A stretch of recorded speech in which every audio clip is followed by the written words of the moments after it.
Hello students, आज का जो हमारा टॉपिक है वो है elementary transformation of a matrix. Matrix का एलिमेंट्री ट्रांसफॉर्मेशन। अब ये एलिमेंट्री ट्रांसफॉर्मेशन क्या होता है, इसको तुम ऐसे देखो कि देयर आर 6 ट्रांसफॉर्मेशंस। हमारे पास 6 ट्रांसफॉर्मेशंस होते हैं। 3 ट्रांसफॉर्मेशंस अलोंग रो होता है एंड 3 ट्रांसफॉर्मेशंस अलोंग कॉलम होता है। यहाँ पे ध्यान से देखो, सबसे पहले मैंने क्या लिखा, मैंने लिखा फर्स्ट ट्रांसफॉर्मेशन आर आई। यहाँ क्या लिखा, आर आई। एक फिर मैंने ऐसे एरो दिया है, डबल साइडेड एरो दिया है, आर आई और ये आर जे। और ये डबल साइडेड एरो का क्या मतलब है, आर आई को मतलब आईएथ रो को हम जेथ रो से इंटरचेंज कर देंगे। अगर मैंने आईएथ रो को जेथ रो से इंटरचेंज किया तो उसका सिंबल क्या होगा, ये सिंबल होगा आर आई ऐसे डबल एरो और आर जे। अगर मान लो आई का वैल्यू हमने 2 ले लिया और जे का वैल्यू 3 ले लिया तो इसका क्या मतलब हुआ कि हम सेकेंड रो और थर्ड रो को आपस में इंटरचेंज कर रहे हैं। अब इसका क्या मतलब हुआ, इंटरचेंज करने का क्या मतलब हुआ कि सेकेंड रो को उठा के थर्ड रो पे डाल दो, थर्ड रो को उठा के सेकेंड रो पे डाल दो। ठीक है, अब ये सेकेंड में आ जाओ, आर आई और उसके बाद हमने एक एरो लिया के आर आई। इसका क्या मतलब हुआ कि आईएथ रो को हम के से मल्टीप्लाई कर रहे हैं। अब आईएथ रो को के से मल्टीप्लाई करने का क्या मतलब हुआ कि आईएथ रो के हर एक एलिमेंट को हम जाके के से मल्टीप्लाई कर देंगे। अगर हमने आईएथ रो के हर एक एलिमेंट को के से मल्टीप्लाई किया तो उसे हम लिखेंगे कैसे, ऐसे लिखेंगे आर आई और एक एरो और के इंटू आर आई। इसका क्या मतलब है, आईएथ रो लिया हमने और उस आईएथ रो में जितने भी एलिमेंट्स हैं सबको हमने के से मल्टीप्लाई कर दिया। फॉर एग्जाम्पल अगर हमने आई का वैल्यू 2 लिया तो क्या हो जाएगा, आर यहाँ पे 2 और एक एरो 2R2। इसका क्या मतलब हो गया कि हम सेकेंड रो में जाएंगे और सेकेंड रो के हर एक एलिमेंट को जाके 2 से मल्टीप्लाई कर देंगे। ठीक है, अब यहाँ पे क्या लिखा कि आर आई, फिर एक यहाँ पे एरो दिया are I plus lambda R J. अब इसका क्या मतलब है, इसका ये मतलब है कि हम जेथ रो के हर एक एलिमेंट को लैम्डा से मल्टीप्लाई करेंगे और जाके आईएथ रो के हर एक करॉस्पॉन्डिंग एलिमेंट से में ऐड कर देंगे। इसका क्या मतलब हुआ, आर आई एक हमने एरो दिया are I plus lambda R J. इसका क्या मतलब हुआ कि जेथ रो के हर एक एलिमेंट को हम लैम्डा से मल्टीप्लाई करेंगे और आईएथ रो के करॉस्पॉन्डिंग एलिमेंट्स में ऐड कर देंगे, तो उसको हम ऐसे लिखते हैं। ठीक है, सेम यही बात हो गया इसमें कॉलम ट्रांसफॉर्मेशन में। 3 कॉलम ट्रांसफॉर्मेशन है। पहला क्या है, सी आई, एक ऐसे एरो दिया सी जे। इसका क्या मतलब है कि हम आईएथ कॉलम और जेथ कॉलम को आपस में जब इंटरचेंज करेंगे तो उसको ऐसे लिखेंगे। फिर हमने क्या लिखा, सी आई एक एरो दिया के सी जे। इसका क्या मतलब है कि हम क्या कर रहे हैं, दिस इज नॉट के सी जे, ये के सी आई है। इसका क्या मतलब है कि हमने क्या किया कि आईएथ कॉलम के हर एक एलिमेंट को के से मल्टीप्लाई कर दिया। अगर हमने आईएथ कॉलम के हर एक एलिमेंट को के से मल्टीप्लाई किया है तो उसको रिप्रेजेंट कैसे करेंगे, सी आई लिखा, उसके बाद क्या लिखा, के इंटू सी आई। ठीक है, उसके बाद आ जाओ सी आई लिखने के बाद हमने लिखा सी आई प्लस लैम्डा सी जे। इसका मतलब बच्चों क्या है कि सी आई यहाँ पे लिखा है ना, तो ये सी आई चेंज हो रहा है, मतलब आईएथ कॉलम चेंज हो रहा है। जैसे यहाँ पे आईएथ रो चेंज हो रहा है, यहाँ भी आईएथ रो चेंज हो रहा है, यहाँ भी, यहाँ क्या है, आईएथ रो और जेथ रो आपस में इंटरचेंज हो रहा है। यहाँ पे आईएथ कॉलम और जेथ कॉलम आपस में इंटरचेंज हो रहा है। यहाँ पे क्या है कि आईएथ कॉलम इंटरचेंज हो रहा है। तो यहाँ पे हमने क्या लिखा, सी आई लिखने का मतलब कि आईएथ कॉलम इंटरचेंज हो रहा है। कैसे इंटरचेंज हो रहा है कि हमने क्या किया कि जेथ कॉलम उठाया, जेथ कॉलम के हर एक एलिमेंट को लैम्डा से मल्टीप्लाई कर दिया और आईएथ कॉलम के करॉस्पॉन्डिंग एलिमेंट्स में जाके ऐड कर दिया। तो इसको हम लिखेंगे कैसे, ऐसे। अब 1-2 एग्जांपल देख लो। जैसे हमने एक मैट्रिक्स लिया 3/4 का। अब ये जो एलिमेंट्री ट्रांसफॉर्मेशन है मैट्रिक्स का, ये स्क्वायर मैट्रिक्स पे भी वैलिड है और नॉन स्क्वायर मैट्रिक्स पे भी वैलिड है। ठीक है, तो हमने क्या किया, एक ए मैट्रिक्स लिया 3/4 ऑर्डर का। अब यहाँ पे हमने क्या अप्लाई किया, अप्लाइंग R1 और R1 इंटरचेंज R2, R1 और R2 को हमने इंटरचेंज कर दिया ऑन ए। इस ए मैट्रिक्स में R1 और R2 को इंटरचेंज कर दिया। इसका मतलब क्या है कि ये जो सेकेंड रो है ना, इसको तुम फर्स्ट रो बना दो और ये जो फर्स्ट रो है इसको तुम सेकेंड रो बना दो। तो देख लो, ये हमारा सेकेंड रो आ गया फर्स्ट रो और ये फर्स्ट रो आ गया सेकेंड रो।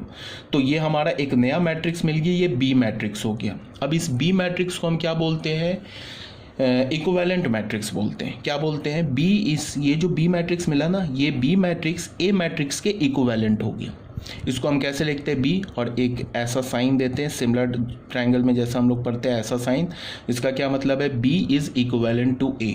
अब बी इज इक्विवेलेंट टू ए का क्या मतलब है, इसका ये मतलब है कि हमने ए मैट्रिक्स में कुछ एलिमेंट्री ट्रांसफॉर्मेशन यूज़ किया। अब वो एलिमेंट्री ट्रांसफॉर्मेशन रो वाइज भी हो सकता है, वो एलिमेंट्री ट्रांसफॉर्मेशन कॉलम वाइज भी हो सकता है।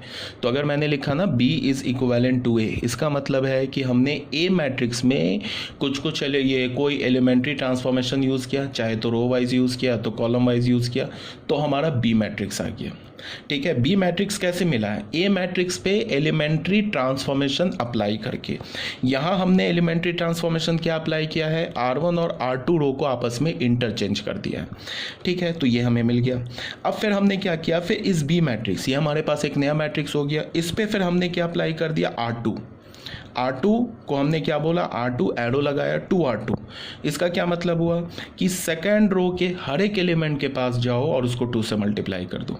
तो देखो इसका सेकेंड रो का पहला एलिमेंट 1 था, ये देखो 2 हो गया। इसके सेकेंड का पहला एलिमेंट क्या था, 2 था, 4 हो गया। यहाँ 1 था तो 2 हो गया, यहाँ 0 था तो 1 हो गया।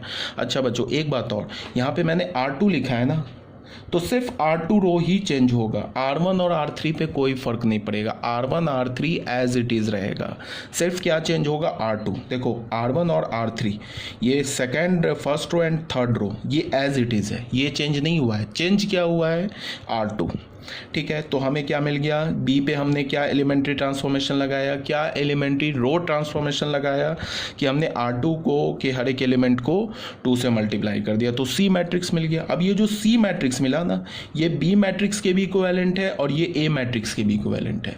सी बी और ए के क्यों इक्विवेलेंट है, बिकॉज ए पर हमने एलिमेंट्री ट्रांसफॉर्मेशन लगाया तो बी मिल गया, बी पर एलिमेंट्री ट्रांसफॉर्मेशन लगाया तो सी मिल गया। ठीक है, तो सी इज इक्विवेलेंट टू बी, सी हमारा बी के भी इक्विवेलेंट है, सी हमारा ए के भी इक्विवेलेंट है। तो हम ऐसे लिखते हैं, इक्विवेलेंट का साइन कैसे लिखेंगे, ऐसे लिखते हैं। क्लियर है ये बात, तो यहाँ तक कोई प्रॉब्लम नहीं होगी। ठीक है, ये हो गया हमारा पेज नंबर 1। अब क्या किया हमने कि ये जो मैट्रिक्स हुआ ना हमें सी मिला, सी मैट्रिक्स जो मिला, इस पर हमने फिर एलिमेंट्री ट्रांसफॉर्मेशन लगा दिया। सी पर एलिमेंट्री ट्रांसफॉर्मेशन क्या लगाया, R2 देख लो, R2 माइनस 2R1 ऑन सी, इस सी मैट्रिक्स पर लगाया, सी मैट्रिक्स पर लगाया। देखो ये बच्चों, ये जो सी मैट्रिक्स है ना, इस पर हमने क्या लगाया, क्या लगाया हमने, R2 को चेंज किया, R2 माइनस 2R1 ये हमने लगा दिया। तो यहाँ पे क्या लिखा है, R2 लिखा है ना, तो इसका मतलब क्या है कि सिर्फ R2 रो ही चेंज हो रहा है, अब बाकी R1 और R3 चेंज नहीं हो रहा। तो अब इसका क्या मतलब है, R2 arrow R2 minus 2R1, इसका क्या मतलब है कि यहाँ पे पहले R2, यहाँ देखो ये R2 लिखा है, यहाँ पे ये R2 लिखा है, इसका मतलब R2 रो चेंज हो रहा है। अब R2 रो चेंज कैसे हो रहा है, R1 रो के हर एक एलिमेंट को तुम 2 से मल्टीप्लाई करो। क्या बोल रहा है ये कि R1 रो के हर एक एलिमेंट को 2 से मल्टीप्लाई करके R2 एलिमेंट के R2 रो के क्रॉसपॉन्डिंग एलिमेंट्स में सब्ट्रैक्ट कर दो। इसका क्या मतलब है कि पहले तुम फर्स्ट रो के हर एक एलिमेंट को 2 से मल्टीप्लाई कर दो और सेकेंड रो के क्रॉसपॉन्डिंग एलिमेंट में सब्ट्रैक्ट कर दो, ये मतलब है। तो देखो हमने क्या किया, हमने सबसे पहले क्या किया कि ये हमने ये देखो मैट्रिक्स लिया, ठीक है, इसमें क्या किया, सेकंड रो चेंज होगा, ठीक है, फर्स्ट और थर्ड चेंज नहीं होगा। इसको हमने R1 के पहला एलिमेंट क्या R1 का -1, इसको 2 से मल्टीप्लाई किया तो क्या हो जाएगा -2। -2 को सब्ट्रैक्ट करना है, -2 को सब्ट्रैक्ट करना है किस में से, 2 में से, तो क्या हो जाएगा, -2 को सब्ट्रैक्ट करना है 2 में से। यहाँ पे अक्सर बच्चे छोटी छोटी गलती करते हैं, जैसे मैंने लिखा ना R2 और ये क्या लिखा R1 माइनस 2R1, इसका क्या मतलब है कि R2 माइनस 2R1, ये हमेशा याद रखो, ये हमेशा सेम होता है। ये इस केस में जब हम लोग ऐसे करते हैं हमेशा सेम होता है, मतलब सेकेंड रो चेंज हो रहा है। मतलब क्या है कि R1 रो के हर एक एलिमेंट के पास जाओ, उसको 2 से मल्टीप्लाई करो और उसको R2 रो के क्रॉसपॉन्डिंग एलिमेंट्स में सब्ट्रैक्ट कर दो। अब यहाँ देखो R2 रो का पहला एलिमेंट क्या 2, इसमें से हमें सब्ट्रैक्ट करना है। क्या सब्ट्रैक्ट करना है? R1 रो के का पहला एलिमेंट क्या? -1, इसको 2 से मल्टीप्लाई किया तो ये -2 है, तो सब्ट्रैक्ट करना है। तो ये क्या हो जाएगा? 4 हो जाएगा। समझ रहे हो ना बात को? अब जहाँ ध्यान से देखो, अब मैंने फिर ये तो हमारा 4 हो जाएगा। फिर अभी क्या करना है? R1 रो का पहला एलिमेंट क्या है? 0, इसमें हमने 2 से मल्टीप्लाई किया। R2 रो का एलिमेंट क्या? 4, इसमें सब्ट्रैक्ट करना है। क्या सब्ट्रैक्ट करना है? 0 × 2, तो ये क्या हो जाएगा? हमारा 4 ही रह जाएगा। फिर इसको 4 से मल्टीप्लाई किया, 2 से मल्टीप्लाई किया। R2 रो का ये थर्ड एलिमेंट क्या? 2, माइनस क्या होगा? 2 × 2, तो क्या हो जाएगा? 2 - 4 -2। फिर क्या है ये? 0 - 1 × 2, तो ये क्या हो जाएगा? -2। तो ये जो हमें मिल रहा है ना 4 4 -2 एंड -2, ये क्या मिल रहा है? ये अब हमारा क्या बन गया? सेकेंड रो बन गया। तो देख लो ये सेकेंड रो बन गया 4 4 -2 एंड -2। ठीक है, तो ये जो डी मैट्रिक्स मिला, ये डी मैट्रिक्स कैसे मिला? सी मैट्रिक्स पर हमने ये एलिमेंट्री ट्रांसफॉर्मेशन अप्लाई किया। सी मैट्रिक्स पर ये एलिमेंट्री ट्रांसफॉर्मेशन अप्लाई किया तो हमें डी मैट्रिक्स मिल गया। तो डी मैट्रिक्स क्या हो गया हमारा? डी मैट्रिक्स हमारा इक्विवेलेंट मैट्रिक्स हो गया। किसके? सी मैट्रिक्स के। ठीक है, तो ये था हमारा फर्स्ट एग्जांपल। अब बच्चों आ जाओ सेकंड एग्जांपल पे। सेकंड एग्जांपल क्या बोल रहा है? सेकंड एग्जांपल में फिर हमारे पास एक मैट्रिक्स दे रखा है ए, हमने 3/3 ऑर्डर का एक मैट्रिक्स ले लिया। एलिमेंट्री रो कॉलम ट्रांसफॉर्मेशन जो है वो 3/3 के लिए भी वैलिड है और ये मतलब स्क्वायर मैट्रिक्स के लिए भी वैलिड है और नॉन स्क्वायर मैट्रिक्स के लिए भी वैलिड है। क्लियर है ये बात? अब बच्चों आ जाओ, इसको ध्यान से देखो। यहाँ पे क्या है कि ए मैट्रिक्स हमने लिया 3/3 ऑर्डर का। ठीक है, इस पर हमने क्या किया कि इस पर हमने अप्लाई कर दिया C1 और C3 को क्या कर दिया? आपस में इंटरचेंज कर दिया। किस में? ऑन ए मैट्रिक्स में हमने क्या किया? C1 और C3 को इंटरचेंज कर दिया। तो ये भी एलिमेंट्री ट्रांसफॉर्मेशन है। इसका मतलब क्या है? ये थर्ड कॉलम को उठाओ, फर्स्ट कॉलम पे ले रख दो, और फर्स्ट कॉलम को उठाओ, सेकंड कॉलम पे रख दो, और C2 चेंज नहीं होगा, C2 खुद एज इट इज़ रहेगा। तो ये बी मैट्रिक्स मिल गया। देख लो, हमने थर्ड कॉलम को उठा के फर्स्ट कॉलम बना दिया, फर्स्ट कॉलम को उठा के थर्ड कॉलम बना दिया। तो ये बी मैट्रिक्स क्या हो गया? ए मैट्रिक्स का इक्विवेलेंट मैट्रिक्स हो गया। फिर हमने क्या किया? बी मैट्रिक्स पर फिर एलिमेंट्री रो ट्रांसफॉर्मेशन अप्लाई कर दिया। तो अब क्या किया? C2 को चेंज किया। क्या C2 को चेंज किया? -2 C2। इसका क्या मतलब है कि सेकेंड कॉलम में जाओ, हर एक एलिमेंट को -2 से मल्टीप्लाई कर दो। तो यहाँ -2 से मल्टीप्लाई करेंगे तो 4, यहाँ -2 से मल्टीप्लाई करेंगे -4, यहाँ -2 से मल्टीप्लाई करेंगे -6। ठीक है, कॉलम में करेंगे, सेकंड कॉलम चेंज हो रहा है तो फर्स्ट और third column as it is रहेगा, इसमें कोई प्रॉब्लम नहीं आएगी। ये बात समझना है तुम्हें। ठीक है, अब बच्चों आ जाओ, फिर हमने सी पर फिर एक एलिमेंट्री ट्रांसफॉर्मेशन अप्लाई कर दिया। क्या एलिमेंट्री ट्रांसफॉर्मेशन अप्लाई किया कि C1 पहले कॉलम को चेंज कर रहे हैं। क्या चेंज कर रहे हैं? देखो, ये दोनों हमेशा सेम रहेगा, ये तो दोनों हमेशा सेम रहेगा। ये क्या बता रहा है कि हम फर्स्ट कॉलम को चेंज कर रहे हैं। क्या चेंज कर रहे हैं? थर्ड कॉलम के हर एक एलिमेंट को जाके 3 से मल्टीप्लाई करो और फर्स्ट कॉलम के करस्पॉन्डिंग एलिमेंट्स में ऐड कर दो। तो उसको हम कैसे लिखेंगे? C1 arrow C1 plus 3C3। तो देखो बच्चों, क्या यहाँ पे थर्ड कॉलम का ये 1 4 2 एलिमेंट है, इसको 3 से मल्टीप्लाई किया तो क्या हो जाएगा? 3, और फर्स्ट कॉलम के एलिमेंट में ऐड कर दिया तो 6, ये हो गया। इसको 3 से मल्टीप्लाई किया तो 12 + 5 17 हो गया। 3 से मल्टीप्लाई किया 6 + 1 7 हो गया। अब हमने क्या किया? C1 को चेंज किया है तो C2 और C3 चेंज नहीं होगा, ये एज इट इज़ रहेगा। ये नहीं कि इसको भी चेंज कर दोगे तो फिर गड़बड़ हो जाएगा। C2 C3 में कोई प्रॉब्लम नहीं, ये चेंज नहीं होगी। क्या चेंज होगा हमारा? सिर्फ C1। तो यहाँ तक क्लियर है, कोई प्रॉब्लम नहीं होगी। इसके बाद बच्चों आ जाओ एलिमेंट्री मैट्रिक्स। एलिमेंट्री मैट्रिक्स किसे बोलते हैं?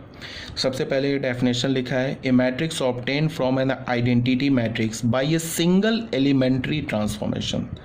अच्छा, इससे भी पहले कोई बच्चा बोलेगा कि सेकंड जो हमने इक्वेशन लिए, एग्जांपल लिया है, उसमें भी हमने 3 ट्रांसफॉर्मेशन लिया है, फर्स्ट एग्जांपल में भी 3 ट्रांसफॉर्मेशन लिया है। तो ऐसा कोई हार्ड एंड फास्ट रूल नहीं है। तुम किसी मैट्रिक्स में जितनी मर्जी बार उसमें ट्रांसफॉर्मेशन लगा दो, 3 की जगह 30 बार लगा दो, 30,000 बार लगा दो, कोई प्रॉब्लम नहीं है। रो लगा दो। हाँ, एक बात याद रखोगे कि अगर क्वेश्चन में ट्रांसफॉर्मेशन यूज़ हो रहा है अभी आगे हम करेंगे। तो अगर हमने एक बार रो ट्रांसफॉर्मेशन लगा दिया क्वेश्चन में, किसी क्वेश्चन को हमें elementary column row column transformation से उसको सॉल्व करना है, तो एक बार अगर हमने रो ट्रांसफॉर्मेशन यूज़ कर लिया तो फिर कॉलम ट्रांसफॉर्मेशन यूज़ नहीं करेंगे, और एक बार अगर हमने कॉलम यूज़ कर लिया तो फिर रो नहीं यूज़ करेंगे। मतलब रो कॉलम ट्रांसफॉर्मेशन को आपस में मिक्स नहीं करेंगे, अभी मैं आगे भी बताऊंगा। तो मैंने यहाँ पे 3 ट्रांसफॉर्मेशन लिया, तुम चाहो तो और 2-4 ट्रांसफॉर्मेशन ले लो, ठीक है। तो आई थिंक यहाँ तक आपको क्लियर होगा।